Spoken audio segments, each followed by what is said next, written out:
অর্থের অভাবে চিকিৎসা হচ্ছে না মাসুদ রানার। ঠাকুরগাঁও জেলায় বালিয়াডাঙ্গি উপজেলায় ৫ নং দৌসু ইউনিয়নের লালাপুর কাজী বস্তি গ্রামের মোহাম্মদ মহসিন আলীর ছেলে মাসুদ রানা। তিনি দীর্ঘদিন যাবৎ মেরুদণ্ডে হাড় ক্ষয়সহ নানান সমস্যায় ভুগছেন। যার সম্বল ছিল চিকিৎসা খাতে ব্যয় করে এখন তিনি নিঃস্ব।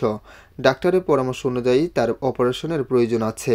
টাকার অভাবে সুচিকিৎসা পাচ্ছেন না তিনি। সুস্থভাবে বেঁচে থাকার স্বপ্ন তার। তাই সকলের সহযোগিতা চান মাসুদ রানা।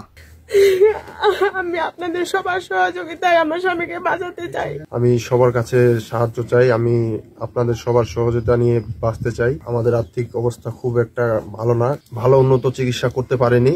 জীবন চালাইতেই খুব একটা কষ্টকর। একবেলা খাইলে আরেক বেলা খাবার নাই। সহযোগিতা করবেন আমি যেন স্বাভাবিকভাবে চলতে পারি আর কি। ক্যাশ ও নগদ নাম্বার 01737419103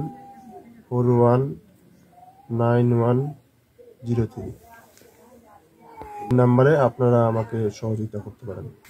আমিও খুব কান্না করতেছি, রাতের মতো ঘুম হচ্ছে না। পরে থাকি কেউ দেখার মতো মানুষ নাই। কৃষি সার, ইউনো সার, ওদের কাছে সাহায্য প্রার্থনা করতেছি যেন ওরা একটু আমাদেরকে সাহায্য করে চিকিৎসা করাইতে পারে আর কি। এটুকু আমার আবেদন আপনাদের কাছে। কামাল হোসেন, আমার বার্তা, ঠাকুরগাঁও।